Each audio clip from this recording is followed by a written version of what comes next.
La ponencia va a estar a cargo del doctor Isaac Hernández, el cual es investigador y gerente de I+D+I de la Dirección de Sistemas Mecánicos de CIATEC. El doctor Hernández es doctor en Ingeniería Mecánica con especialidad en Diseño Mecánico por la Universidad de Guanajuato. Tiene más de 12 años de experiencia realizando más de 20 proyectos de investigación y desarrollo tecnológico en las áreas de turbomaquinaria y energía eólica. Actualmente es el encargado del Laboratorio de Energía Eólica del Centro de Tecnología e Innovación para el Desarrollo y Consolidación del Sector de Energías Renovables de Jalisco. Y es responsable en México ante la Red de Energía Eólica para la Generación Distribuida en el ámbito urbano. Le agradecemos al doctor Hernández su colaboración y le cedemos los micrófonos.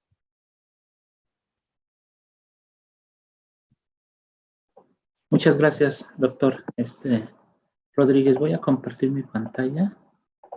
Ustedes me dicen si ya ahorita la ven. Ya se ve, adelante, doctor. Sí, bueno. Ya está.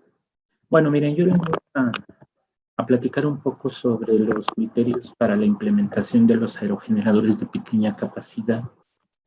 El contenido que vamos a ver es la tecnología de pequeños aerogeneradores muy rápido para tener el contexto. Vamos a ver el recurso eólico en México, ya que de esto parte la especificación y la selección del equipo más adecuado para instalarlo. Luego vamos a ver una selección de una turbina y el cálculo de energía que produce esta turbina y que esto puede ser un indicador si la implementación es viable o no. ¿Sí? Y por último, las capacidades de CIATEC en energía eólica. Bueno, sí está definido en la norma internacional GIEC qué significa un pequeño aerogenerador. Y se habla de que mientras el rotor, el área del rotor o que forma el rotor al girar sea menor a 200 metros cuadrados, entonces es un pequeño aerogenerador. ¿Sí? Dentro de los pequeños aerogeneradores no hay una clasificación muy clara ya, pero hay microaerogeneradores, mini aerogeneradores o aerogeneradores de pequeña capacidad. La literatura más o menos menciona que si es menor de un kilowatt es micro, entre 1 y quizás 5 o máximo 10 es mini, y de 10 hasta 200 puede ser de pequeña capacidad. Kilowatt estamos hablando. También por el otro lado existen diferentes clases de viento. Esto es importante porque también cuando queremos adquirir un aerogenerador, es importante bajo qué clase fue diseñado, por qué bajo esa clase debe de implementarse. Si no, ocurre que si yo tengo un aerogenerador de clase 1 y lo pongo en una clase 4, pues simplemente el aerogenerador no va a girar. ¿Por qué? Porque las clases van en función de la velocidad promedio del viento principalmente. Y por el contrario, si tengo un aerogenerador clase 4, donde su velocidad promedio es de 6 metros por segundo y lo instalo en un lugar o en un sitio de clase 1, pues ese aerogenerador se va a destruir. Entonces es bien importante también dentro de estos criterios de selección tener claro la velocidad promedio a la cual va a estar sujeto el aerogenerador.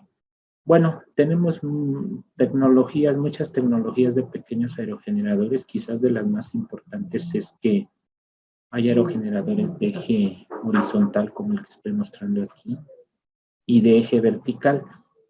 Todos tienen ventajas, todos tienen desventajas, pero lo que sí es cierto es que ya es una tecnología madura en ese sentido.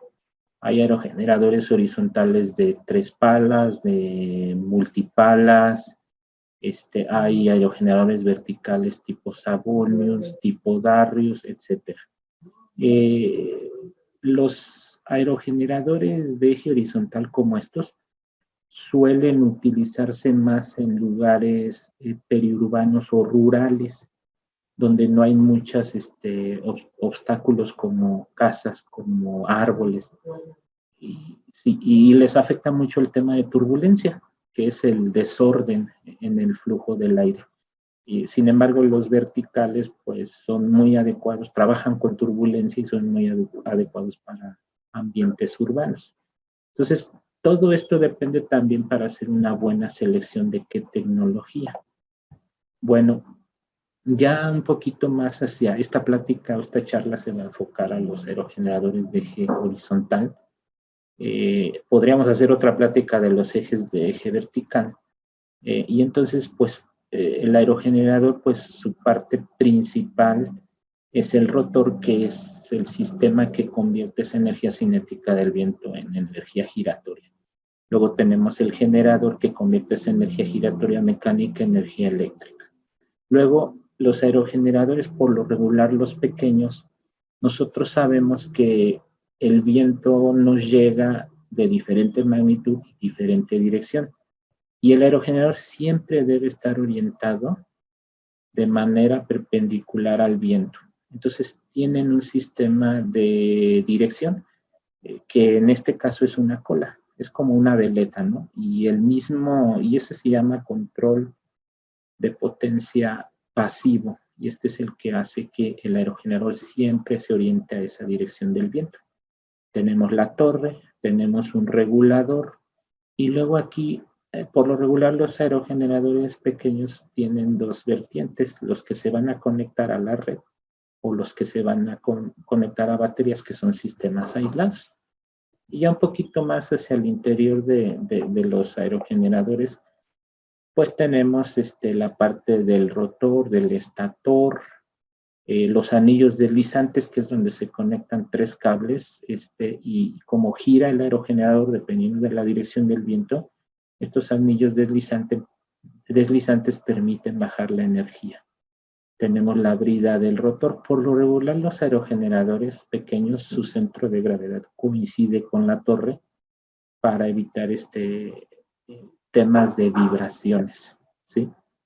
Bueno, también me voy un poquito rápido por el tema del tiempo, ¿no?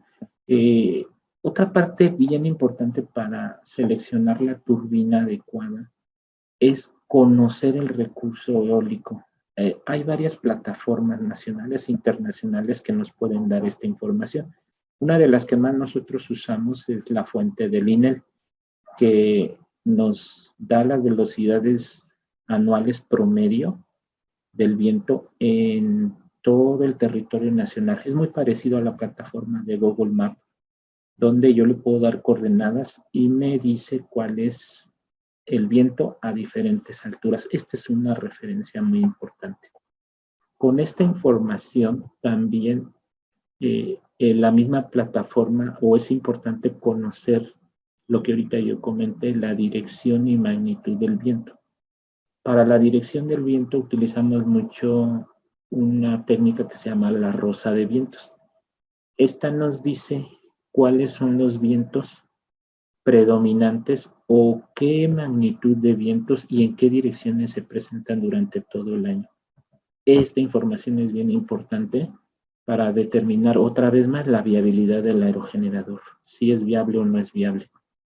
También podemos hacer uso, y esto es lo recomendable, es hacer modelaciones de los sitios donde pretendemos instalar estos aerogeneradores para tener más certeza de que puede ahí haber una zona de aceleración de vientos, de turbulencia y todo. Inclusive si no llegamos a tener esta información, también hay recomendaciones donde nos dicen dónde instalar el aerogenerador, a qué distancia de la casa, a qué distancia de un árbol, a qué altura, etc. Eso lo vamos a ver un poquito más. Lo que sí es importante es que hay información para ver el recurso en el sitio donde nosotros pretendemos instalar nuestro aerogenerador. Bueno, como les comentaba, ¿cuál es un sitio adecuado para la instalación? Si nosotros no tenemos alguna técnica de cómo se comporta el flujo en nuestra zona urbana, podemos hacer recomendaciones o tomar recomendaciones de los mismos fabricantes donde nos dicen dónde instalarlo, a tanta distancia de una casa, 10 metros sobre el obstáculo más alto, por ejemplo, en una zona periurbana. Si estamos en una zona urbana, en un edificio nos dice, ¿sabes qué? Del borde, métete 3 metros y que el aerogenerador se posicione de 2 a 3 metros más alto del obstáculo que hay. Entonces, estas recomendaciones también son importantes. Si ya se cuenta con alguna técnica, por ejemplo, de computacional de dinámica de fluidos, entonces podemos, nosotros, aquí les voy a mostrar un ejercicio que hicimos de la unidad de Jalisco 7, donde determinamos el sitio más adecuado de donde instalar un aerogenerador. Entonces, basado en la información de los mapas que nos proporciona el INEL, determinamos la velocidad anual promedio del viento, la rosa de vientos. Con esta información, empezamos a hacer modelaciones de CFD, de dinámica de fluidos computacional, y de acuerdo a esta información, a diferentes alturas conocimos cómo se comporta la velocidad en el sitio y encontramos algunos lugares muy adecuados. Lo que sí es importante es remarcar. Ahí se manejan dos conceptos. Uno es que yo tenga el recurso disponible y otra cosa es que lo pueda aprovechar. Porque, por ejemplo, aquí en este edificio, una de las zonas más importantes de mayor recurso, debido a los obstáculos y a la aceleración y turbulencia, vimos en una esquina, en un borde de un edificio.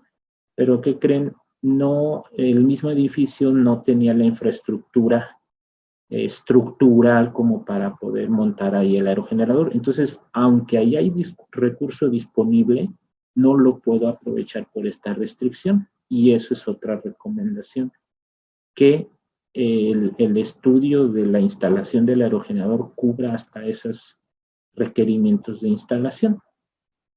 Hay muchos fabricantes, demasiados fabricantes.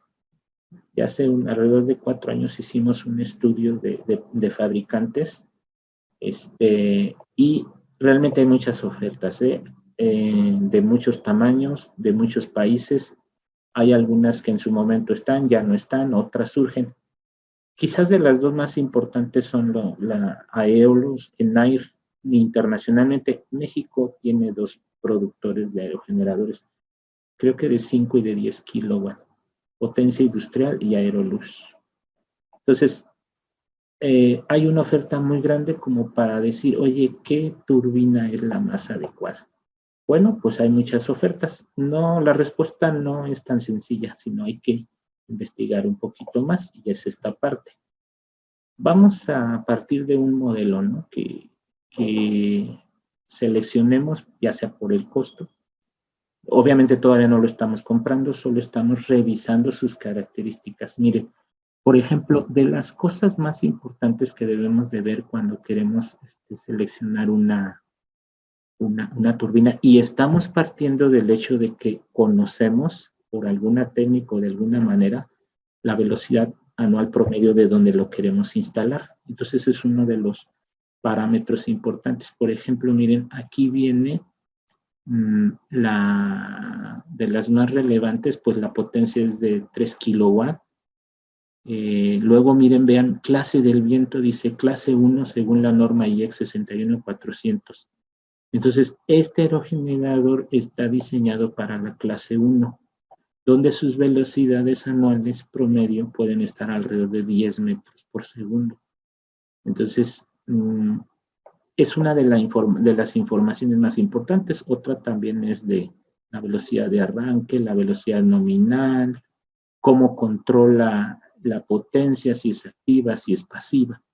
Y con esta información, entonces, el fabricante nos proporciona esto que es la curva de potencia, donde aquí, esta gráfica es de las más importantes, donde nos grafica en el eje horizontal las velocidades de viento con respecto a la potencia.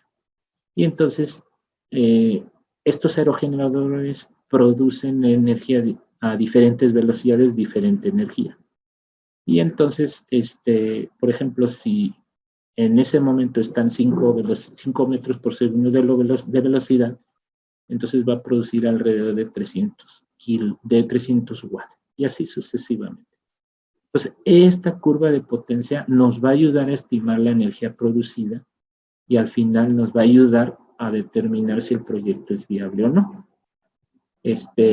También los fabricantes nos proporcionan pues todo lo que son manuales de operación, fichas técnicas, si es conectado a baterías, a red, los arreglos conectados, si son trifásicos, monofásicos, etcétera, etcétera. Bueno, también es bien importante revisar que el aerogenerador fue diseñado bajo normativa, porque eso nos da confianza y seguridad de que no van a fallar los componentes y que sí va a producir lo que dice. También inclusive es importante la certificación de la empresa. Bueno, el cálculo de energía producida para ver si el proyecto es rentable es muy sencilla. Con la información de la curva de potencia, al final yo sé a qué velocidad, cuánta potencia estoy produciendo. Y luego de la información de la rosa de vientos, que la puedo poner inclusive en una distribución de Weibull, donde me dice, oye, o inclusive puedo ponerla en porcentajes, en horas, en energía, como yo quiera. Voy a poner los rangos de velocidades, la dirección, y con esta información obtengo la curva de Weibull donde esta información me dice, puede ser en kilowatt, puede ser, bueno, en energía, puede ser en unidades de, como les comenté, de horas, de porcentaje, lo que quieran. Lo que sí es que, vamos a suponer que lo ponemos en horas y decimos, en todo el año, 100 horas va a trabajar a 1 metro por segundo. Entonces, esa potencia la voy a multiplicar, o esa frecuencia, perdón, de que está trabajando 10 horas por esa velocidad, entonces ahora la relaciono a esa velocidad y calculo cuánto es la potencia. Recuerden que la energía simplemente es el producto, aquí en este caso, de la potencia por la duración o por el tiempo. Y lo voy sumando, y entonces al año digo, voy a producir tanta energía, cuánto me cuesta esa energía, y entonces le voy a dar un precio. Y ya, sobre eso, así de manera muy sencilla, puedo decir, pues por año, ya voy a dejar de pagar tanta energía, y si le agrego el tema de costos de mantenimiento, entonces puedo determinar el tiempo de amortización. Es más, puedo saber si no es viable económicamente un proyecto. Estas turbinas se diseñan de 20 a 25 años, esta en particular a 25 años.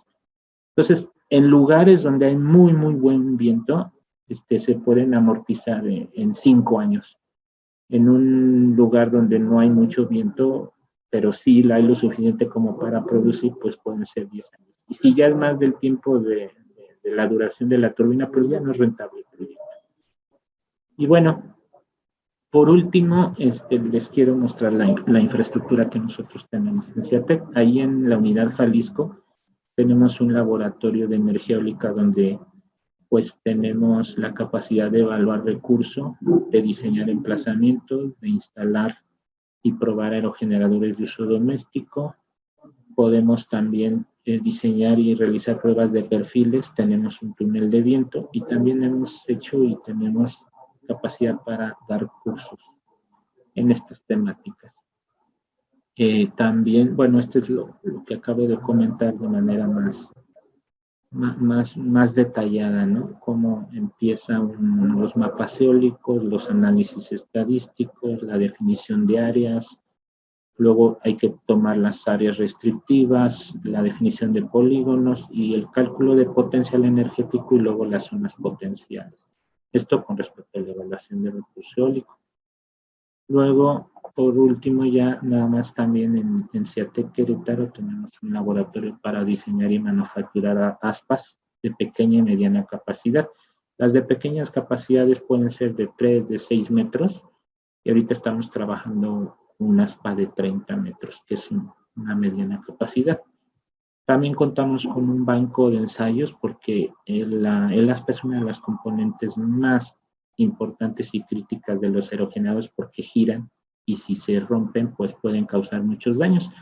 Entonces, nosotros tenemos este banco donde las ensayamos dinámicamente bajo las cargas a las cuales las cargas van a estar sujetas por el viento en el sitio de instalación. Y si aquí resiste, pues va a resistir allá, ¿no?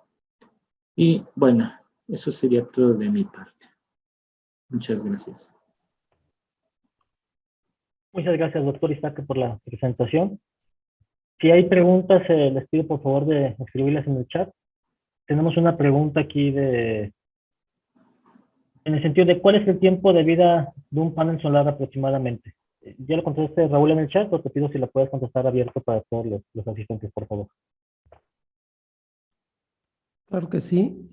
Sí, comentaba aquí en el chat, la vida útil mínima sería de 15 años y eso está en función de las marcas. Sabemos que pues no todos ofrecen la misma calidad, pero sería como lo mínimo, ¿no? 15 años sí esperamos como vida útil. Las mejores marcas, las más consolidadas, ofrecen garantías de hasta 25 años. Y bueno, pues por eso es importante la parte de la amortización, porque si tenemos un sistema que a lo mejor no es de muy buena calidad y me tardo 10, 12 años en pagarlo, pues nada más me van a quedar 3 años de vida útil. Y ya no voy a recuperar todo lo que yo podría en uno de mejor calidad, ¿no? Por ejemplo. Gracias, Raúl. Hay otra pregunta relacionada con el mismo tema, que pasamos a las del doctor Isaac. Preguntan si es posible evaluar paneles solares en GETEC, si tenemos esa capacidad. Sí, tenemos infraestructura para, por ejemplo, para trazar la curva de un panel, tenemos infraestructura para seguimiento solar. Entonces, podemos hacer algunas caracterizaciones en condiciones ambiente. No tenemos un laboratorio de condiciones controladas, pero ciertas pruebas sí las podemos realizar allí. Ya sería cosa que nos dijeran como que si hay algún detalle específico que quisieran evaluar, podríamos revisar al respecto. Gracias, Raúl. Para el doctor Isaac, hay dos preguntas. La primera es, para la instalación del aerogenerador en el edificio localizado en Jalisco, si se realizó alguna simulación de la energía que se generaría utilizando los datos climáticos que comentaste. Sí, gracias. Sí, es correcto. Para ese aerogenerador se hizo estudios desde el recurso eólico y cuánto era la producción, etcétera, ¿no? Nosotros ahí en Jalisco tenemos además una torre anemométrica donde ya tenemos más de un año registrando esas variables de velocidad y dirección del viento. Inclusive tienen los datos de esa torre coinciden mucho con los datos de los mapas eólicos que les mostré. Y entonces con esa información sí se hace una estimación de la energía, ¿no? En este caso nosotros desarrollamos una turbina de diseño propio, donde ahí la información nos ayuda como datos de entrada para el diseño, o también tenemos ya un aerogenerador comercial donde esa información nos ayuda para ver cuánto puede ser la producción estimada y luego compararla, ¿no? Ya con lo real. Y preguntan en ese sentido, doctor, ¿cuál ha sido la variación entre lo que se simuló y la generación real del sistema? Sí, es una muy buena pregunta.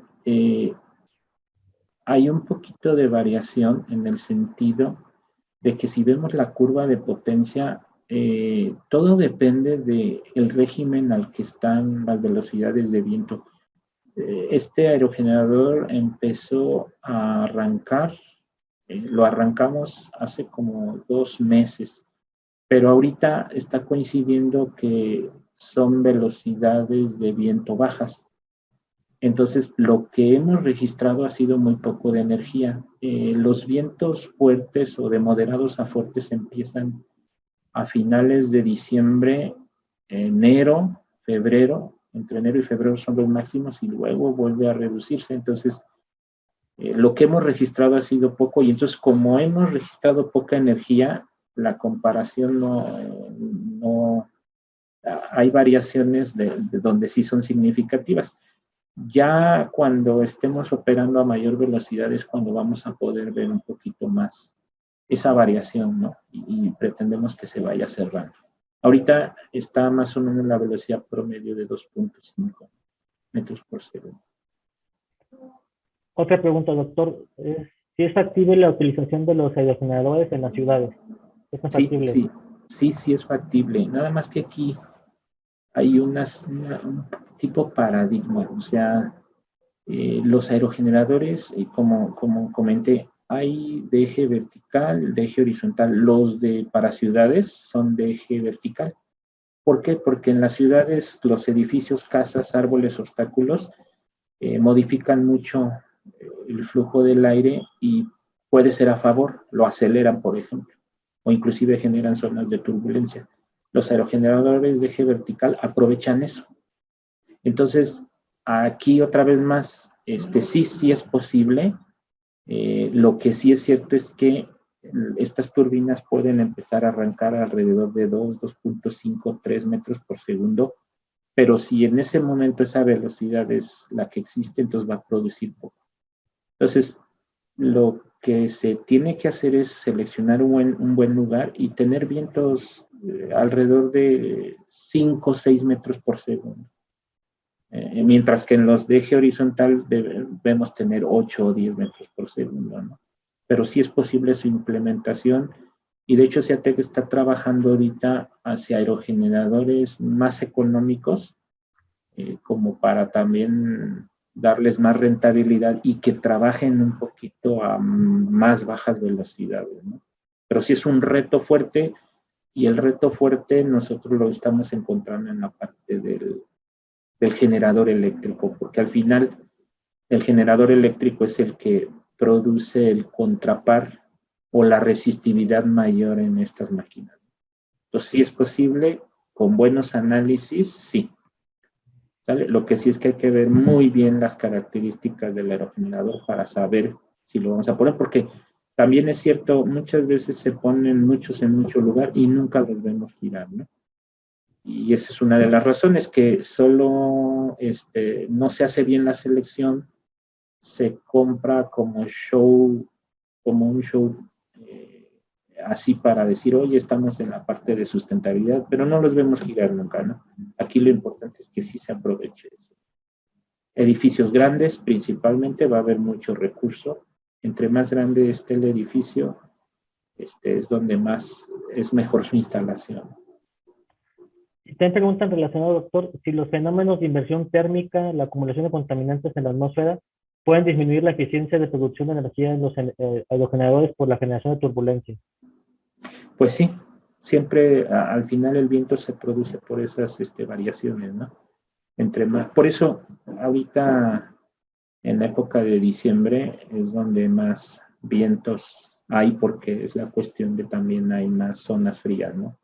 Y entonces, y más en la parte también de la ciudad, si hay más esos vientos se producen más estos fenómenos de turbulencia, ¿no? O sea, obviamente sí, tiene que ver. De hecho, la energía eólica también es un producto del sol, ¿no? De la energía solar.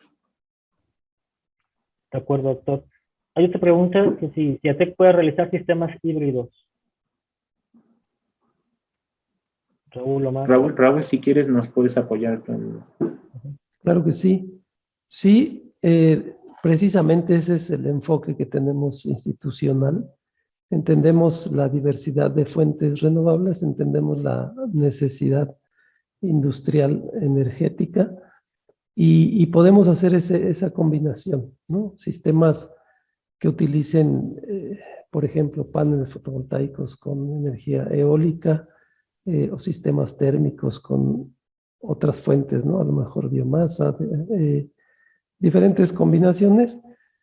Tenemos las capacidades para hacer el análisis del proceso como tal, mucha experiencia acumulada en nuestros especialistas para identificar cuál pudiera ser el elemento de mayor aporte, ¿no? Cuál conviene, si puede ser térmico, si puede ser recuperación de calor, si puede ser eólica o solar fotovoltaica, y con ello, pues, integrar una solución ad hoc que dé las mejores condiciones de de retorno de inversión, por ejemplo, o de producción energética. Podemos hacerlo, estamos a sus órdenes para este tipo de actividades especializadas. Y la última pregunta es, ¿cuál es el tiempo útil de una batería en un sistema de paneles solares? Típicamente, es que hay todavía baterías de plomo ácido y hay baterías ya con otras tecnologías, ¿no? De litio, por ejemplo, que obviamente son más caras, pero una batería plomo ácido en general te pudiera durar 5 años, considerando que las descargas no son severas, es decir, que la lleva solamente hasta el 50% de la profundidad de descarga que, que tiene establecida, ¿no? Si lo llevas más allá, le vas a restar vida útil y esos 5 años seguramente se van a ir mermando, ¿no? Hasta 2 años, por ejemplo, si es una condición muy drástica. Una batería de litio, que es más cara, pero ya trae de origen garantías de hasta 10 años. Es decir, precisamente es el brinco tecnológico, ¿no? Te ofrecen más durabilidad. Estas baterías, parte del costo también tiene que ver con que ya traen sistemas de gestión, tienen electrónica que les ayuda a administrar la cuestión energética, la recarga y la descarga también. Por eso son más caros, pero también por eso tienen mayor vida útil. Muchas gracias, Raúl. Muchas gracias a los ponentes, doctor Isaac, doctor Omar. Y agradecerle a los asistentes la participación. Los webinars van a quedar grabados y serán subidos a las redes sociales de CERTEC, en nuestro canal de YouTube. Y así nos quedamos a las órdenes para que tenga alguna pregunta, alguna inquietud sobre proyectos relacionados, tanto con los temas que vimos el día de ayer, que eran de gestión de la energía y microredes, como los del día de hoy.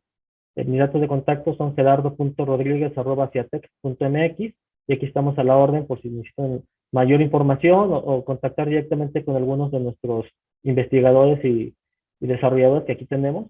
Estamos como en la completa disposición para colaborar. Agradecer nuevamente por su tiempo y estamos a la orden. Buen día a todos.